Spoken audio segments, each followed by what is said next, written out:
धर्म से पहले और कुछ दिनों बाद कुछ चेंजिंग आता है शरीर में, ऐसा तो कह रहे कि काम की अनुभूति होती है हमारे जी, मतलब उसको फिर मेरे जीवन में कोई पुरुष नहीं है, फिर मैं इतना ज्यादा समस्या हो जाती है कि नींद खुलते ही फिर क्रिया हो जाती है, फिर मतलब ये पूरा उसका सिद्धांत भी है, यह है कि मासिक धर्म के एक सप्ताह के बाद जो पवित्र होती है स्त्री, उसको वेदना होती है और सिद्धांत भी है।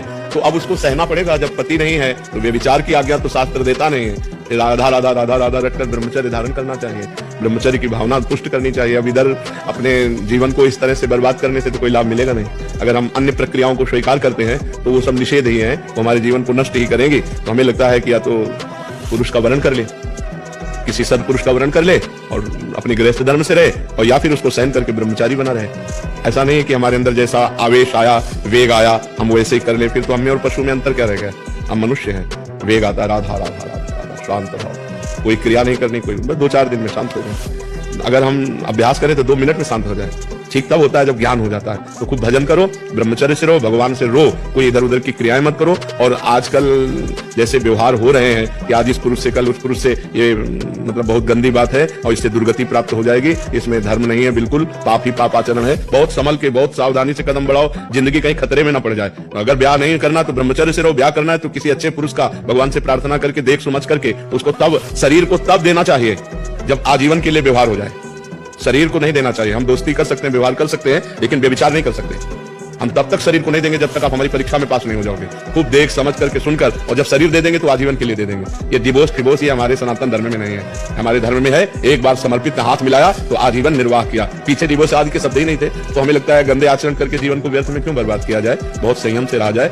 यही तो आवेश है, काम का आवेश, क्रोध का आवेश, लोभ का आवेश, अहंकार का आवेश, यही तो सब पाप कर्म कराने वाले हैं। इन्हीं को तो सहना है। राधा राधा ना सहन हो तो रोज श्री जी का नाम लेकर के। अपने पास जैसे बच्चा है, अब उसका कोई बल तो है नहीं, रो देगा माँ के लिए, तो माँ को दौड़ के आना पड़ेगा। तो हमारा बल क्या है? श्री जी है। तो जब हम विकल हो, कोई हमें आश्रय, तो हम गंदी क्रियाएं नहीं करेंगे, रो देंगे कि प्रभु आप देख लो। वो जहां रो दिया तो ऐसा संभाल देंगे कि आजीवन संभल जाओगे। बहुत अच्छे बच्चे हो, अपनी बात कर रहे हो तो इस बात को समझो। इधर उधर की चेष्टाओं में मत फंसना।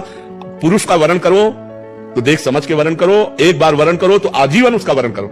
ये जो आजकल चल रहा है ना, बहुत गंदा चल रहा है, बहुत गंदा चल रहा है। लिव इन रिलेशन, ये सब बहुत गंदा चल रहा है। ये हमारा धर्म नहीं कहता है। बहुत सावधानी से चलो बच्चा, जीवन बहुत कीमती है, इसमें भगवान की प्राप्ति हो जाए, ये बहुत उत्तम बात है। आपने अपनी मन की व्यथा कही, हिम्मत करके सबके बीच में, इसलिए हम आपको प्रणाम करते हैं। बस आप अपने संयम से रहना, कोई चेष्टा इधर उधर मत करना, वो धीरे धीरे शांत हो जाए। जैसे आज हमको 100% जलाया, हम सह गए, तो कल 90% जलाएगा, फिर 80%, फिर धीरे धीरे धीरे फिर खत्म हो जाता है। बच्चापन से बाबा जी 13 वर्ष की अवस्था से, और जिंदगी धीरे धीरे धीरे धीरे धीरे, तो वही अनुभव कहना, पहले 100%, फिर 90%, उसको देखा है कि 70%, फिर कम परसेंट होते होते होते शांत। जब शांत हो गया तब सब कुछ मिल गया। जब शांत नहीं था तो ना खाने का था, ना रहने का था, ना कुछ नहीं था।